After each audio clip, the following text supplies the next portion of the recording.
welcome back to Wednesday Night Live. Good to have you aboard. It is Wednesday, January 14th, 2015. We have a lot to cover tonight. I hope you'll stay in for the whole hour. Now, if you're on cable, then you're on digital now. If you got the box, and you can't watch this if you didn't get the box. So there are about 3 or 4 public information accesses now. Can be a little confusing. Just remember, on local cable, it's channel 64, and everything else will remain the same. Supposedly your picture will be clearer and brighter and all that, but well, anyway, we hope you'll not get lost in the shuffle. Woke up this morning, my television was out, got the new boxes installed last week, had to call them, and already the things are going dithers on me, so hopefully it won't. It's a real pain, as you know, about every 2 years you have to change to something new. But anyway, with all that said, welcome back. Glad to have you with us. We're going to try to cover a lot tonight, and mostly what we're going to be talking about is what's pretty much current, and that has to do with the assassinations, if you will, in Paris. And but before we do that, let me remind you, as I do every week at this time, about Compassion and Hope Pregnancy Center.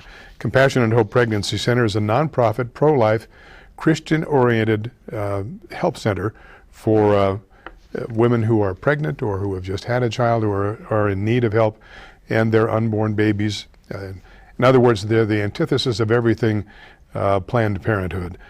The Compassion and Hope people are about life, but they need your help. They're a small organization. They've had some very wonderful success stories.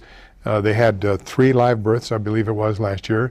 Mother and baby's doing well, and they got the help that they needed, the compassion and hope that they needed. So won't you please consider Compassion and Hope financially or in any other way. Call them at 478-HOPE, 478-HOPE, and give Compassion and Hope to an expectant mother or to a brand new mother who may need both.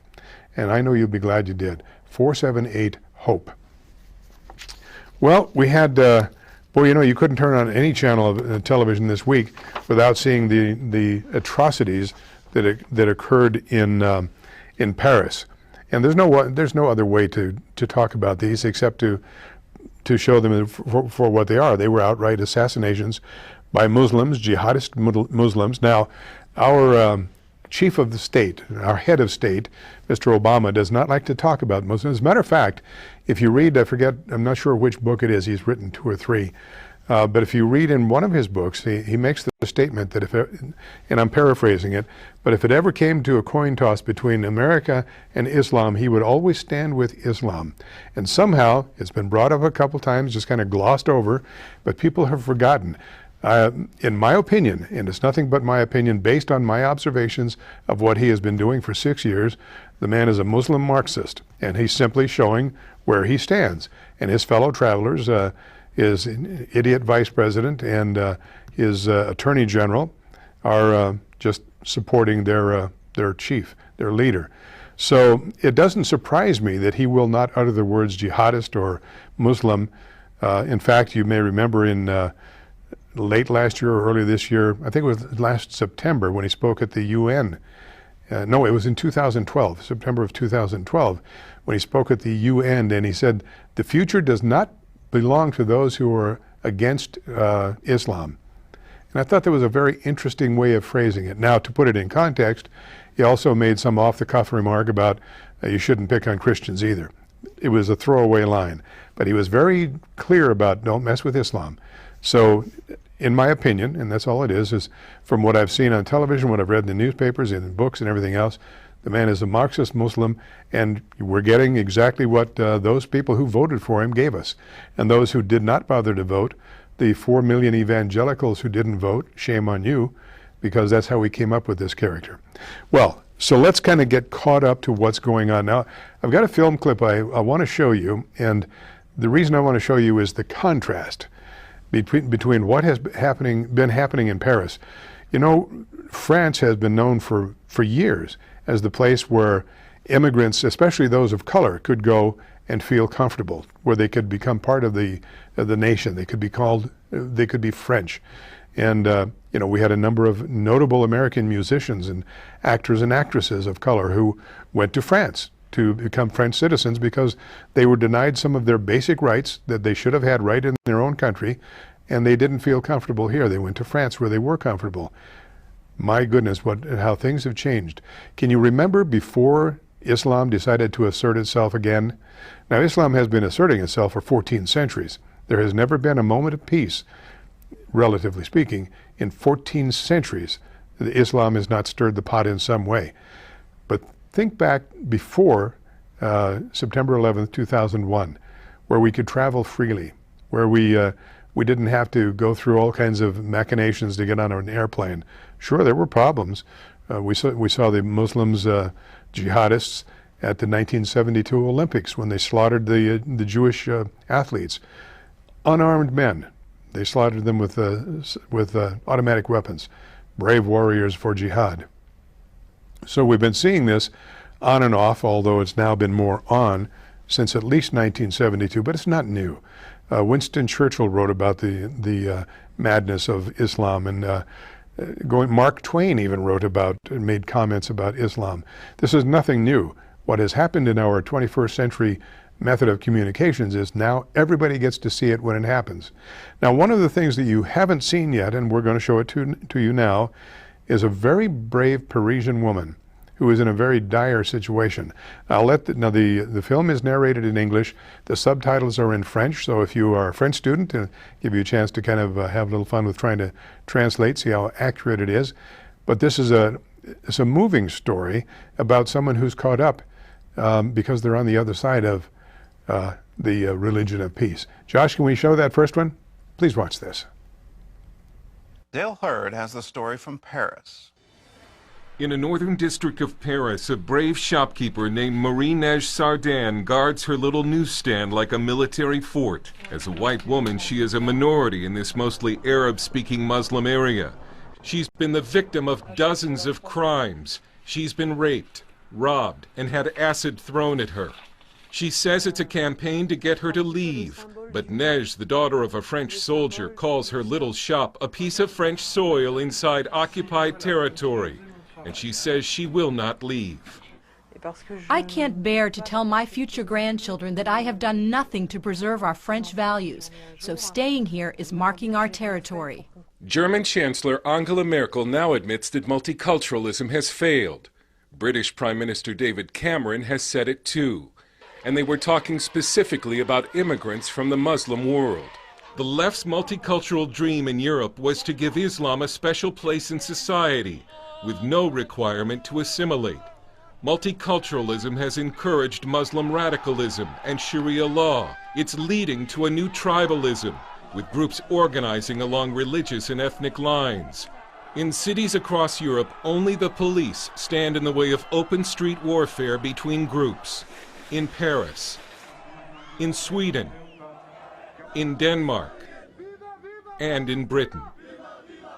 France has some 751 no-go zones. The French government labels them sensitive urban zones.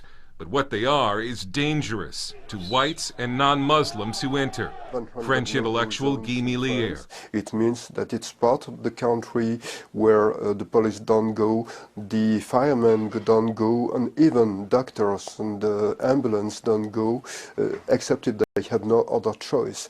And it's like that because these parts of the country are in the hands of drug traffickers, gangs, and imams. And that's led to the formation of groups who oppose Islam and want to protect the white native French. The leader of one of those groups, Philippe Vardone of Bloc Identitaire, told me they're training their members in hand-to-hand combat. He sees a dark future. Now, our government, our politics are leading us to war. Vardone complains that the white majority is treated like a minority by the government, marginalized politically and victimized by immigrant crime. So there is in one end the political speech saying, okay, everything is okay. Oh, it's so good to feel the difference, to live together. It's communion, it's perfect. And on the other hand, you got the truth of what people are feeling. They are feeling like if they were themselves foreigners in their own country. France has made some high-profile moves against Islamization, such as outlawing the veil. But in Marseille, we saw Muslim women wearing full burqas in front of French police officers. who did nothing, and we saw Muslims blocking the streets illegally for Friday prayers. Marseille is France's second city, and today is 1/4 Muslim, but there are parts of Marseille, like this area, that are almost completely Muslim. Some of the no-go zones function as microstates and are governed by or under the influence of Islamic Sharia law. French journalist and author Alexander Delval. And yes, we see our society is splitting and dividing between those who are Muslims, those who are blacks, and those who are white. I asked Delval where he thinks the situation is headed. It's very simple to know it. It's a civil war. It will not be a real civil war like in Spain during Franco, in those years. No, it will be a kind of local civil wars. I think one day it will be so unbearable, this situation, that the state will be obliged to send the army. There are today in Europe many victims of multiculturalism, like Marie-Neige Sardin. People without political voices, people afraid to leave their homes. Marie told us she could not just surrender. Do we want our daughters to wear veils in the future? Do we want them to live under Sharia law? Do we want stoning to be practiced? No, it is not possible. I want to be the symbol of no, the symbol of stop. Dale Hurd, CBN News, Paris. You may wonder. Absolutely mind-boggling. What a courageous woman. By herself. She is an island in this sea of insecurity of Muslims and the religion of peace, and yet she's been raped, she's been beaten, she has had acid thrown at her. What a tremendously courageous woman. At this time, now, they mentioned the 750 no-go zones. Actually, I believe there's 751 no-go zones. These are Muslims, Islamicists, however you want to say that, who have come from other nations for many reasons, either for a better chance of living or from security from fellow Muslims, jihadists or whatever. They've come to France, Denmark, Sweden, Great Britain, Germany, more often than not for security from their own religion, and then they become a nation unto themselves within the host country. It's as if the 2,000 Muslims here in Pocatello decided to take over Pocatello and have no-go zones because they were going to be completely insular, and they would be an Islamic state within the city. That's how crazy it is. With 2,000 Muslims in a small community like this, most of them coming from Saudi Arabia, many from Kuwait. Saudi Arabia is the home of Wahhabism, the Salafis, the virulent Sunnis, the really radical Sunnis, however you want to do it. They are the home of the madrasa teaching. Saudi Arabia is the genesis of this whole thing. In fact, before we go to our next thing, you might wonder,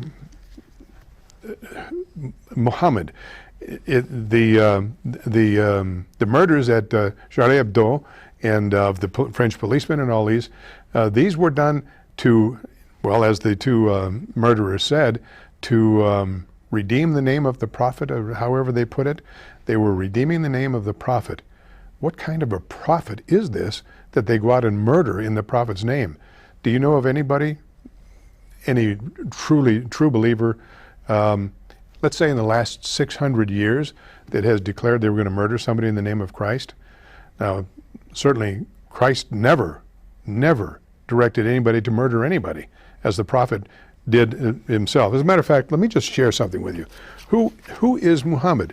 You know, we hear Muhammad's name thrown around, and we hear all of the passion of why people are murdering in his name.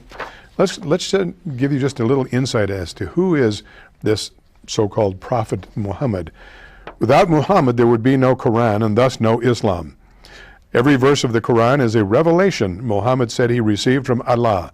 What do these revelations tell us about Muhammad? In chapter 4, verse 80, the Quran states that Muhammad speaks for Allah. He who obeys the messenger has indeed obeyed Allah. And that's another term that's used sometimes interchangeably for Muhammad, is rather than using the name prophet, they call him the messenger. They're interchangeable somewhat. And in chapter 59, verse 7, the Quran specifically commands Muslims to obey Muhammad. And whatsoever the messenger Muhammad gives you, take it. And whatsoever he forbids you, abstain from it. And fear Allah. Verily, Allah is severe in punishment.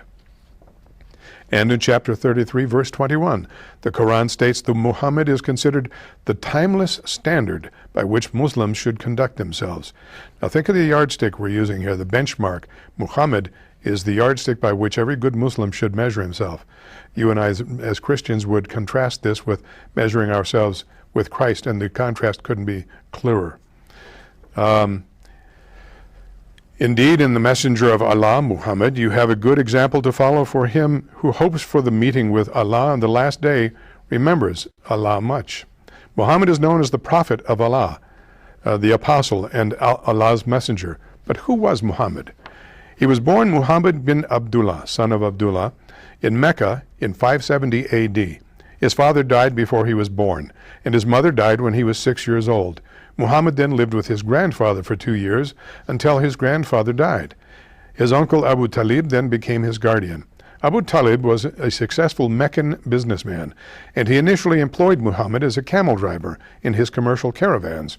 So this is an important thing of note, because camel caravans were passed through all of the crossroads of that part of the world.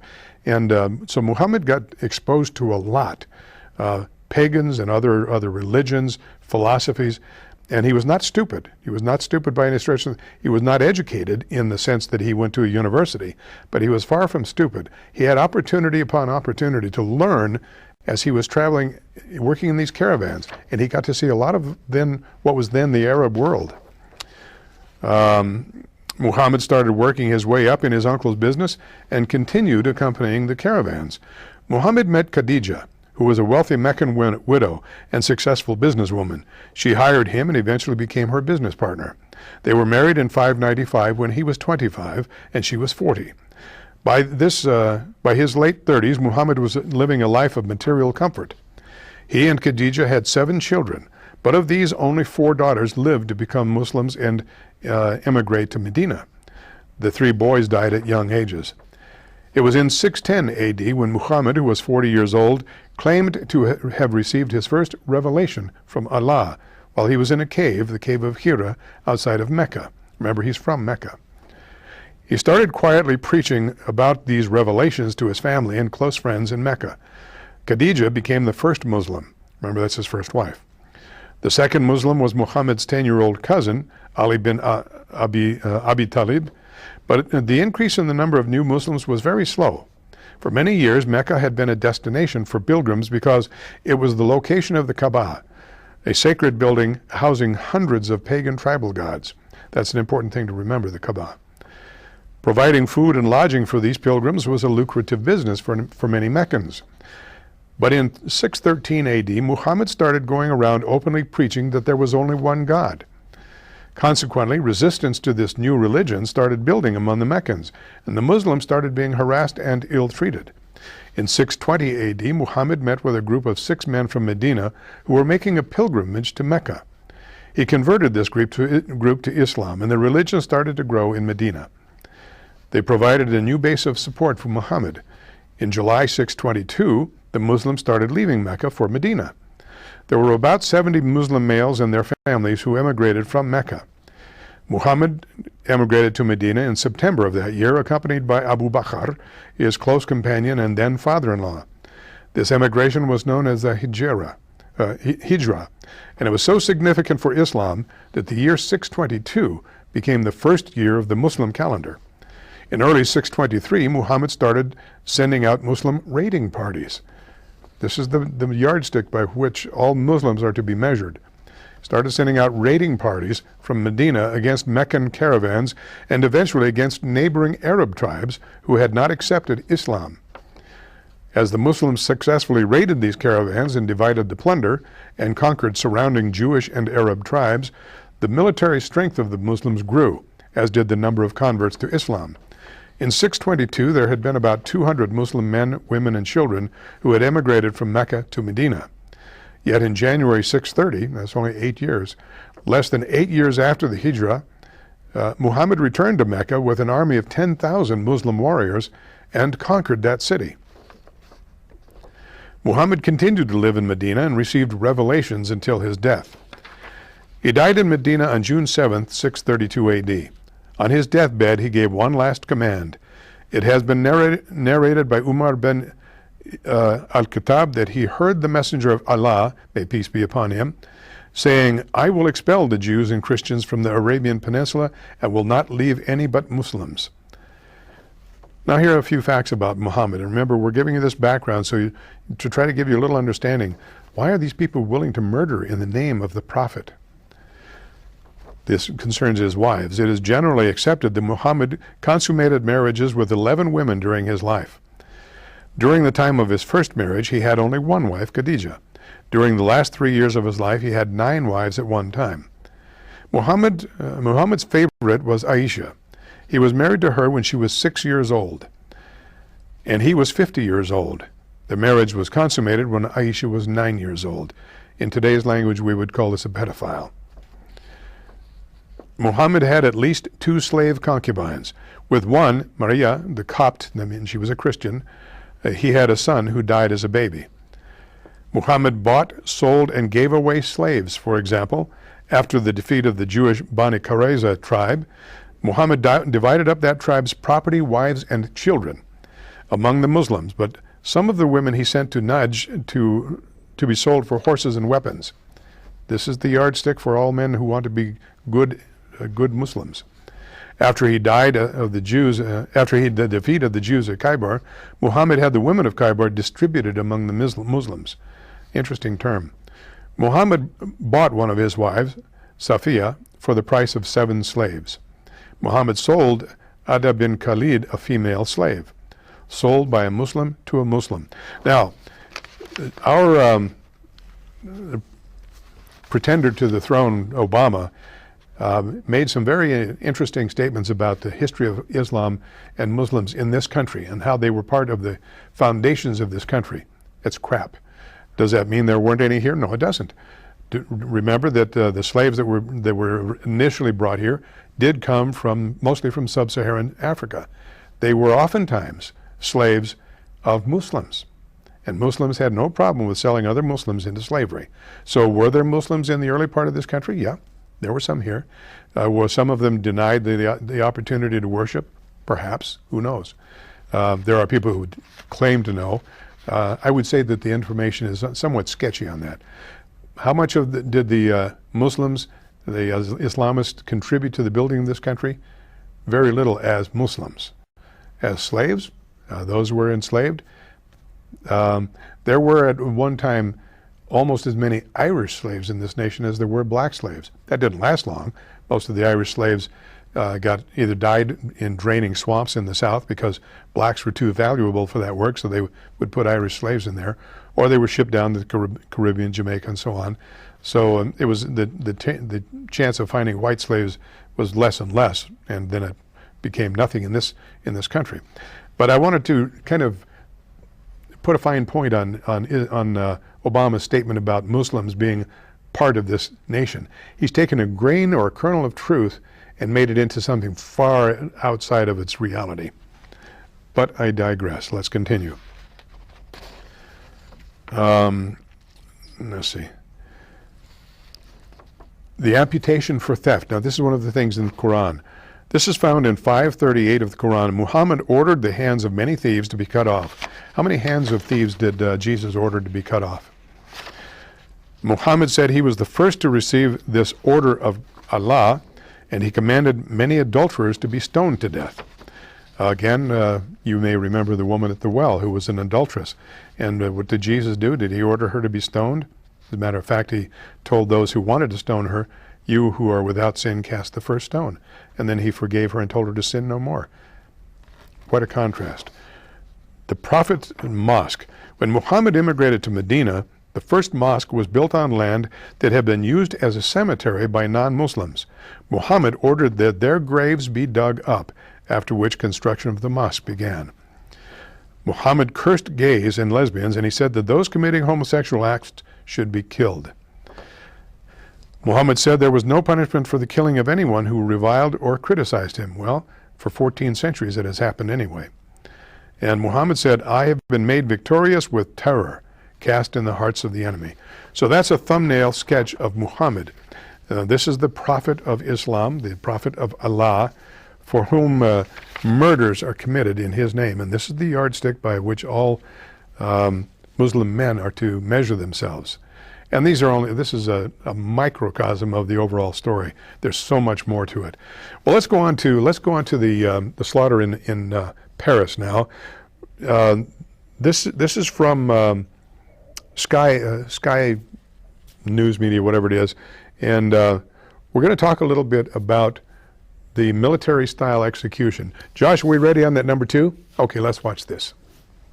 Really striking things about the attack on the Charlie Hebdo magazine is that it has been conducted clearly by people who are both military professionals and, I'll wager, have combat experience. They have killed in the past. Now, this is very, very different to the sort of self-starter, so-called lone wolf attacks that we've seen on the streets of London with the murder of Lee Rigby using kitchen utensils, or indeed recent attacks inside France where people have used vehicles as weapons. This is using old-fashioned infantry tactics to cause mayhem on the streets of Paris. Now let's have a look at the first piece of video footage.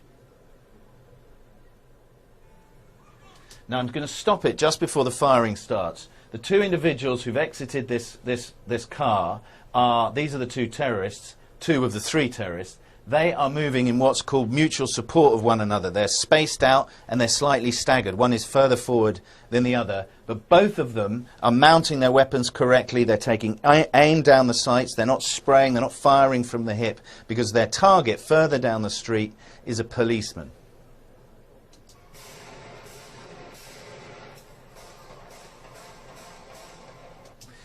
Each one of those shots we just heard has been individually fired off. It's been carefully pulled. That's called an aimed shot. It's not fired on automatic. Again, a sign of professional training. In the heat of the moment, less well-trained people start firing on automatic. They get frightened, they get excited. Their victim is a policeman. We blurred out the image of him. He's lying on the ground. He's got his hands in the air. Now the 2 gunmen approach, and this is the striking thing. They, again, are moving in mutual support.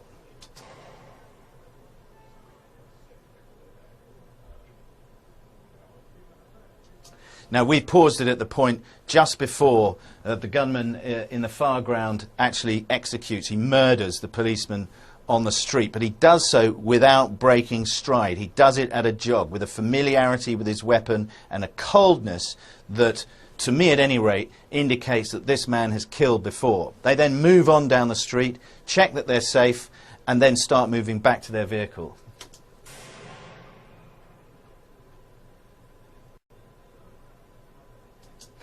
Now there, just in the background, this gunman is making some hand signals saying, that's it, wrap up. That's a signal that in broad terms means regroup, get back to the vehicle. He's signaling to the guy behind him, job done, let's get out of here. Now in this second video we see a similar level of mutual support, but this is an infantry maneuver known as moving in bounds, when people leapfrog one another.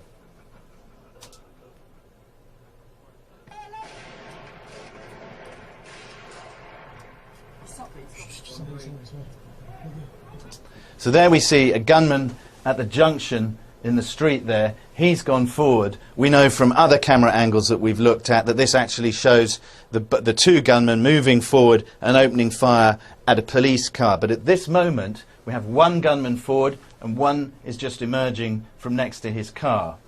Now the first gunman opened fires and then is joined by the second one. The second one is bounding forward in that standard infantry way.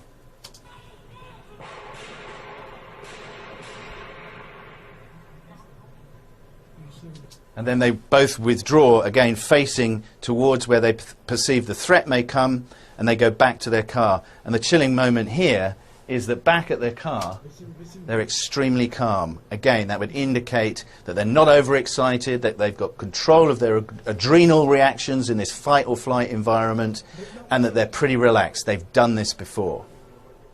When people are learning to use weapons, especially automatic weapons, they tend to jump around. They've got a big kick and they're a bit frightening. People close their eyes, and so the bullets tend to spray all over the place. It takes a degree of training and a degree of experience to fire accurate shots when under pressure, let alone when faced with combat. In this case, we see a police vehicle that's got a very tight grouping of probably shots fired on double tap. That's when two shots are pulled off almost simultaneously, but after careful aiming. They're all in a very similar area. Now, this may have been at relatively short range, but with an AK-47 that tends to leap in the air, this is a clear indication that somebody has proper weapons training and is confident.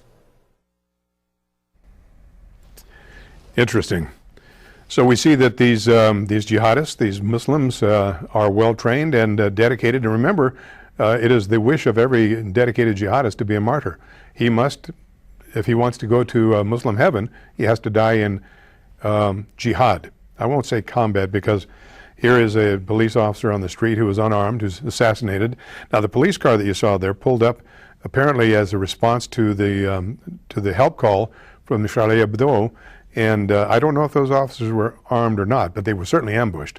And these two guys, they kept their cool. They didn't, there's an old expression about spray and pray. They just start throwing bullets as fast as they can, hope that they hit something. They didn't spray and pray. These guys were quite calm and accurate with what they did. You saw the close pattern of those bullet holes.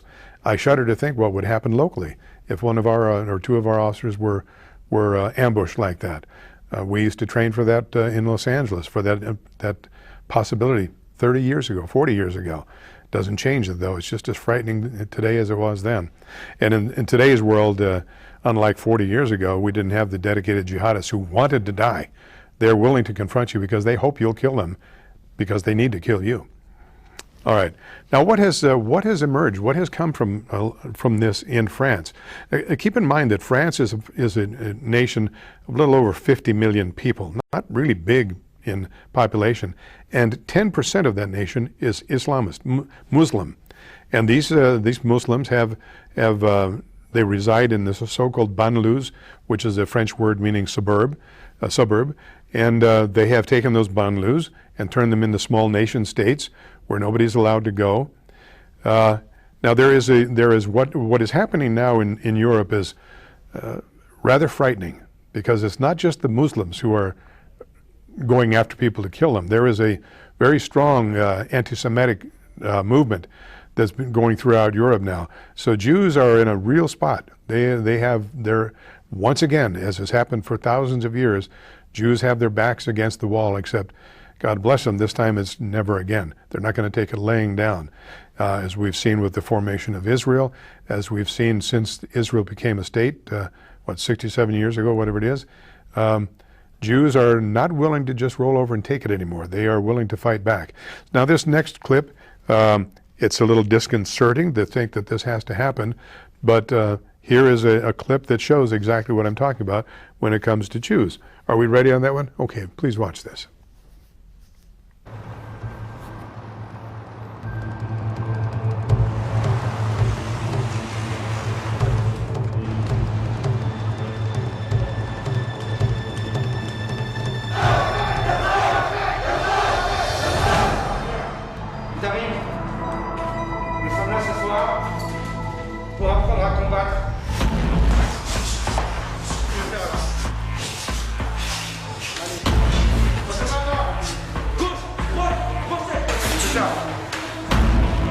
Il y a tous les jours des actes non pas antisémites, mais anti-juifs.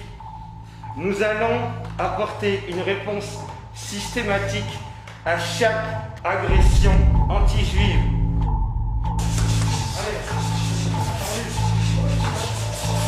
C'est arrêter avec cette image pour le monde occidental et qu'on aussi, nous les Arabes, sur le juif chétif qui baisse la tête avec ses féotes et qui rase les murs. C'est terminé ça. Aujourd'hui, on lève la tête, on bombe le torse et on cogne, on brise des nids. C'est terminé de se faire agresser, c'est terminé, c'est fini.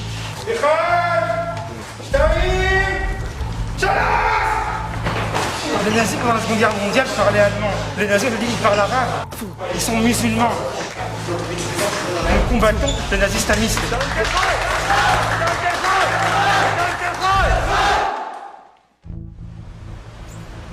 On s'entend du restaurant, mais j'ai pris le métro. Au bout d'un moment, j'ai senti quelqu'un qui s'approchait de moi, collé contre le mur. Donc j'étais ici, justement, là.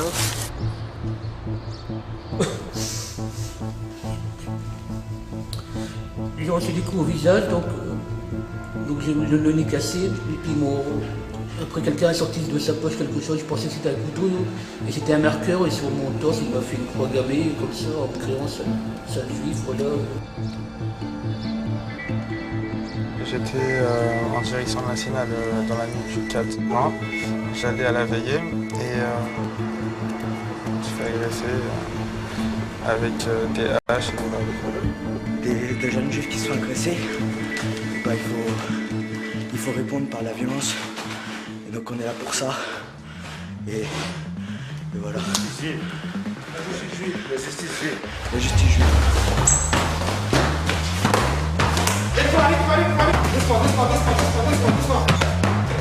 Demain, il y a une manifestation devant la maison de la Palestine. Nous allons y aller.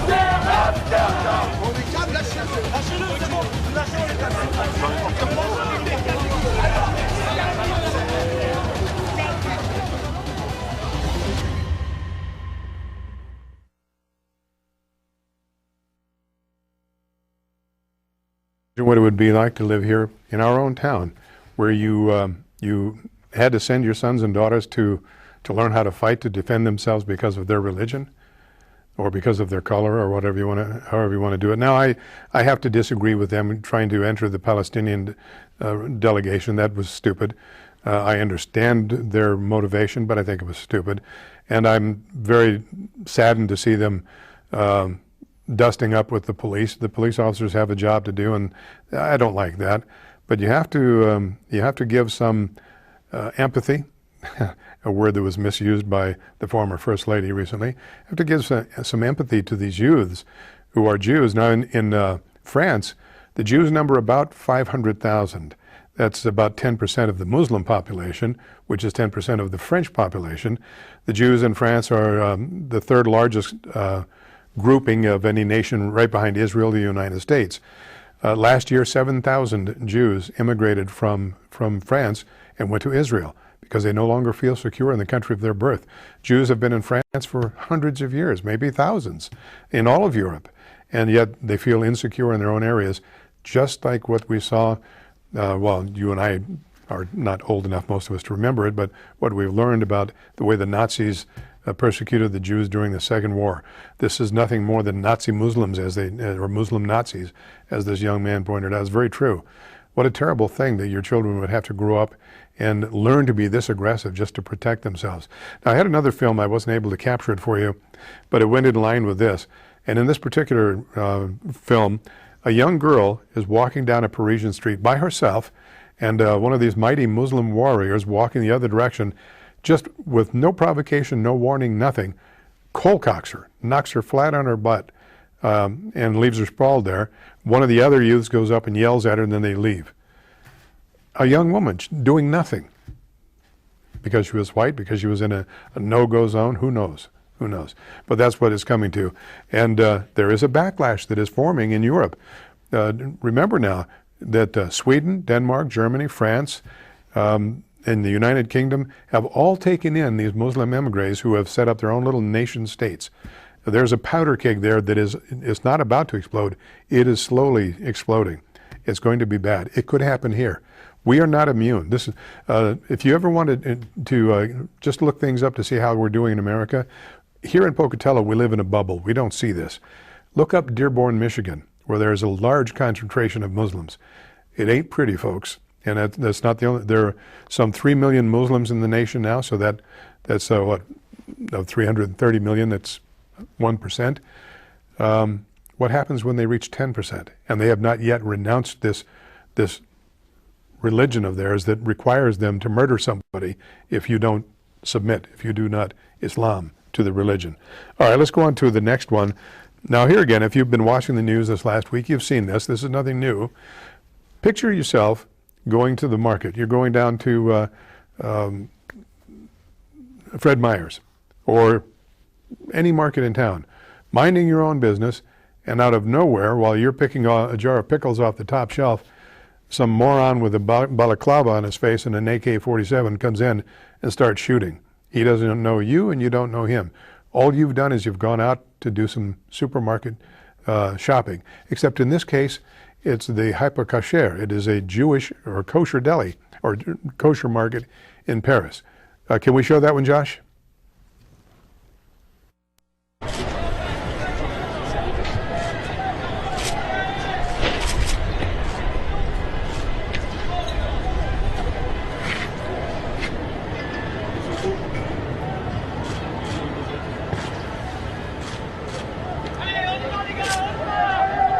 Visou, il rentre.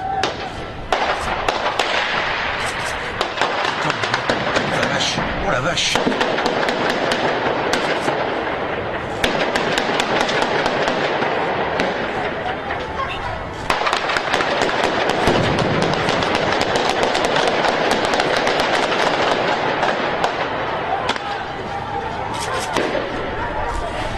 La PV, tu dois dire qu'il voit l'image.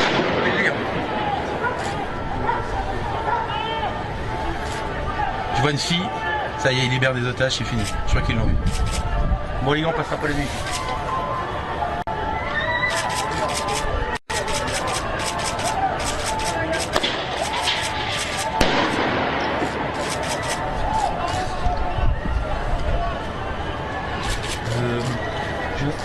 D'un côté, moi, je chauffe sur les côtés, ce qui se passe, que si je ne pas noter ou pas. Attends, je regarde avec toi, tout le monde. Oui, c'est pas de direct. Ah oui, parce que là c'est bang bang bang. D'accord, tu bouges pas. T'as un mec par terre, t'as un mec sous la bagnole. Où ça? Sous la bagnole. Quelle bagnole? Descends un tout petit poil. Descends un tout petit poil. À côté de la via, ça court. Regarde, à côté de la via, ça court. Cabine téléphonique là, ouais. Non, tu es juste en train de stationner. Je vois pas. Il y a des gens qui sont planqués derrière la bagnole. Il tire un mec là, il tire quoi? Reviens sur la porte d'entrée.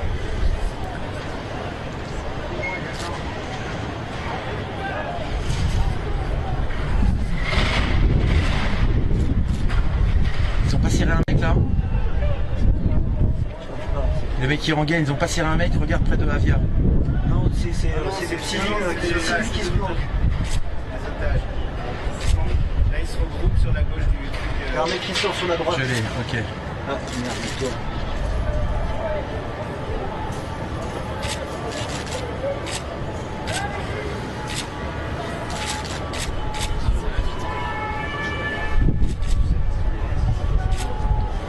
Le mec est fou, regarde, c'est les otages qui traversent. Regarde là. Devant Avia, station-service, il court, station-service, il court. Ils vont se récupérer,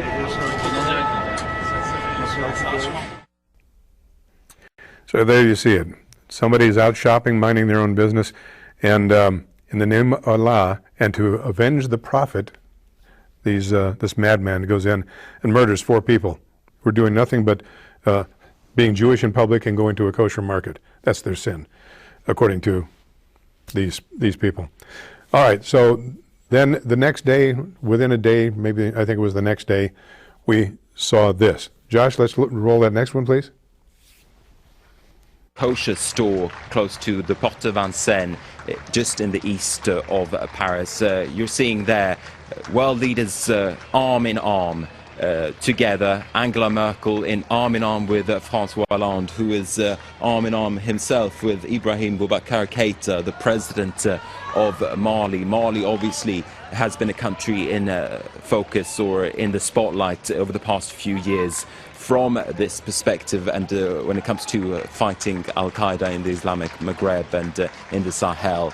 There you see the slogan of the week, Nous sommes Charlie, at that banner. You just caught a glimpse of We Are Charlie, which has become a slogan of the week, really, as ordinary Parisians, ordinary French people, people around the world are trying to get to grips with what has been happening over the past few days or so. This is basically a who's who of international politics, isn't it? We are seeing the Spanish Prime Minister, the Italian Prime Minister, we're seeing presidents from around Africa, Ali Bongo, for instance, the president of Gabon. We are seeing Mamadou Issoufou, the president of Niger, also participating in this, as well as Donald Tusk, who is the president of the European Council, I should say. He's just coming out there really on the right side of your screen. And Marcus, I added, we also saw some footage of the families of the victims, the ones who were really hit, whose lives were shattered by what happened.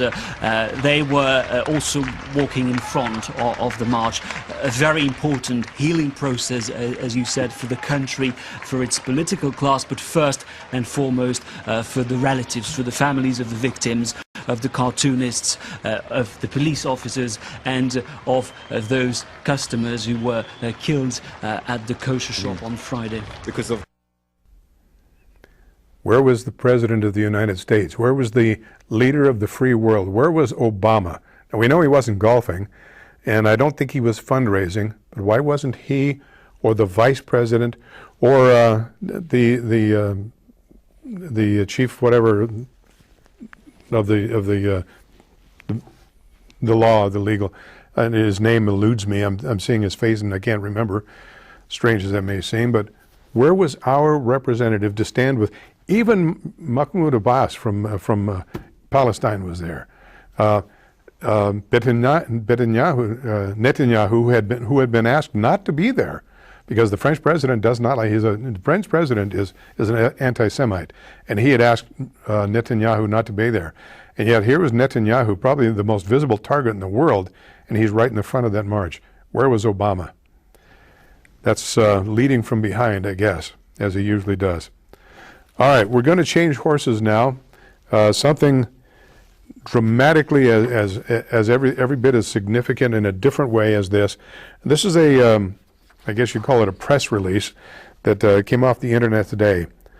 Old Town Actors Studio is proud to present McNally's Corpus Christi, powerful and affecting modern-day retelling of the Passion of the Christ, where the author asks the question, if Christ came to us as a gay man with the exact same message of love, charity, and hope, would we as a society accept him, or would history repeat itself?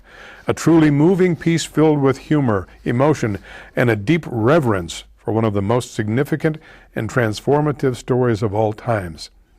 Now we're going to give you a little taste of what this means to be significant. Please get a pencil and paper. I'm going to give you a phone number, and I'm going to ask you to call these people.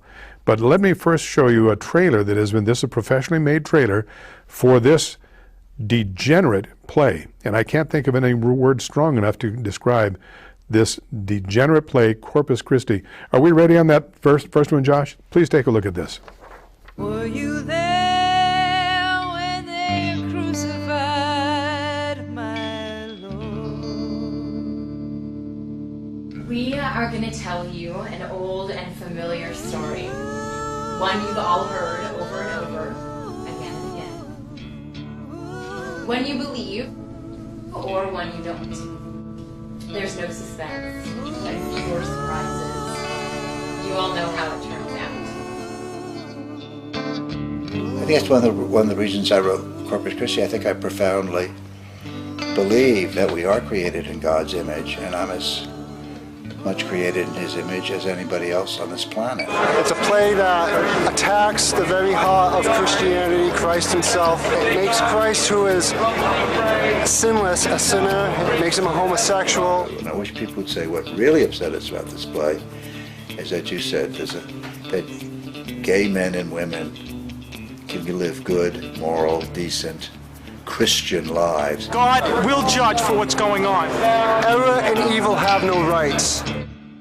If a man lies with another man, as with a woman, they have both committed an abomination and shall be put to death. Why would you memorize such a terrible passage? This production of Corpus Christi, I was blessed to find the director and cast who got what I was doing in a way that I didn't know when I was writing it. And God saw everything that he made, and behold, it was very good. The more it goes out there, it may open some hearts, and I think it's done that already too. And maybe people will start thinking differently about things like gay marriage. I don't think anybody owns God. I don't think anybody owns marriage. It's just a connection. It's this deep connection and love between two people. Prejudice is a very wicked thing and so contrary to everything of what is the real Christian gospel. Never actually got the script or... No, don't know. We know what it's about, so we don't need to know every last word. They haven't read it, they haven't seen it, and that is just one more way of saying, you see, you hate what you don't understand. You hate what you're not willing to look at. You're not willing to. It really is about universal love. God hates homosexuality. God hates you. Eloi, Eloi, lama sabachthani.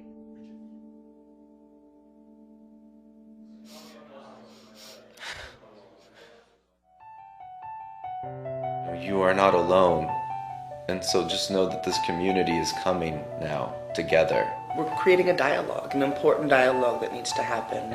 Family now, to me, is kind of like a director, some actors. We're all here together for the same learning experience, and we're all related. If only we could see it that way, I think it would be a hell of a lot easier. All men are divine.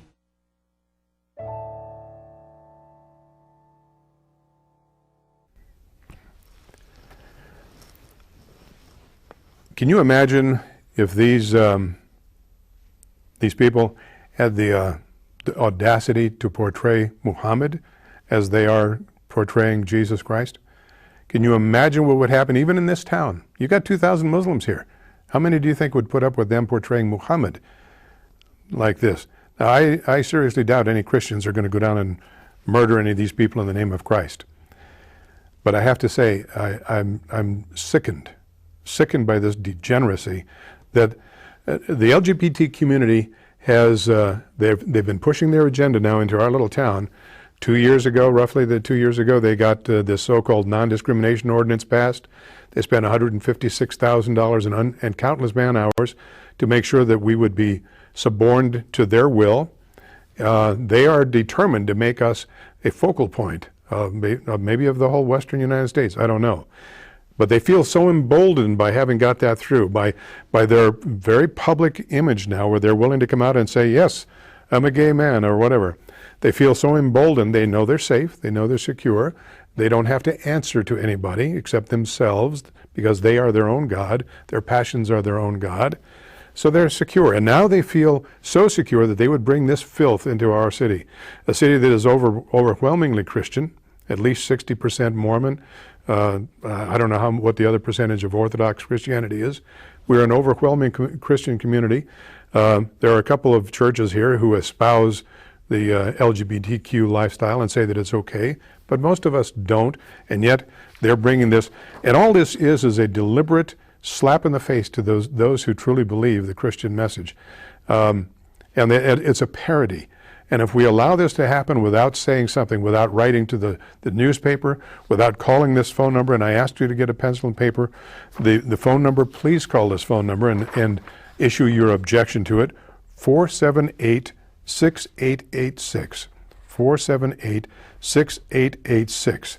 Now this is going to be at the old, the Old Town Actors Studio is in the 400 block of North Main, and I didn't even know we had such a place. I knew we had the West Side Players. They do legitimate stuff, not degenerate stuff. But this Terrence McNally is an interesting character. He has written some beautiful stuff. Some of his stuff is very good. This is not. This is pornography of the worst type. This is anti-Christian, in your face, kick you in the gut, slap you in the face, ungodly degeneracy. That's the best you can say about this play. And if we don't protest it, if we don't make our voices known, then we deserve to have that in our community. Please call 478-6886. Do not buy a ticket to this degenerate parody, this blasphemy. Do not support it in any way, shape, or form. Now, you've never heard me, even though I led, my wife and I led the fight against the non-discrimination ordinance. We were very adamant about that. They spent enough money to beat it by 56 votes, so they obviously don't have as much support as they were able to buy. They should have no support for this. You've never heard me say boycott, and we all know LGBTQ people, same-sex oriented, however you want to say it, in this community that have businesses, that work in places, they can be as open and bold as they want to. They get no criticism for it. And you've never heard me say to boycott this company, boycott that company. I could name you names. You could name them yourself. You've never heard me say that, but I am asking you, if you truly believe the message of Christ, if you believe that God's word is God's word and that the truth is truth, boycott this disgusting, filthy parody. This has no business in this community. And I can't make it strong enough. Boycott it, call them up, voice your discontent, write to the newspaper, talk to your bishop, talk to your brethren, talk to your priests, talk to your ministers, talk to your congregation, and let them know that this filth has come into our city and that the LGBTQ are determined to turn us into as degenerate and accepting as they want us to be. We cannot let this happen without a protest. Please. So that's now this thing is going to have 5 performances starting January 24th next week. I hope that the only people there are the LGBTQ and their enablers and supporters. I pray, and I ask you, pray and fast about this, and then do what you think is appropriate. I ask you, do not go to this. Boycott it, make your voice heard, write letters to the editor, talk to your neighbors, talk to your family, talk to your friends, let them know that this has no place in our community. This is not Los Angeles, this is not San Francisco, this is not Arizona, this is Pocatello. We don't need this filth here. Our university shouldn't be supporting this kind of thing or this kind of tripe. I don't think they are. Old Town Actors Studio. I suspect that this is part of the LGBTQ crowd that are part of the All Under One Roof and the Gay Lesbian Alliance for Kids and all that other garbage. This, I ask you, please boycott this. Give them no credibility. They don't deserve it. Well, we're just about out of time. If I understand this clock to be correct, a little out of sync, so I think I have about 2 minutes. I wish I had more time. I do have one other trailer, but I don't think we have enough time to show that. But it's also about the same degenerate play. Again, don't waste your money or your time on it. Talk to your friends, your neighbors, your brothers and sisters at church, your clergy, anybody who will listen, and tell them we don't want this degeneracy in this community. We had so much to cover. We covered nowhere nearly what I wanted to, but I thank you for joining us. I hope you'll be here next week.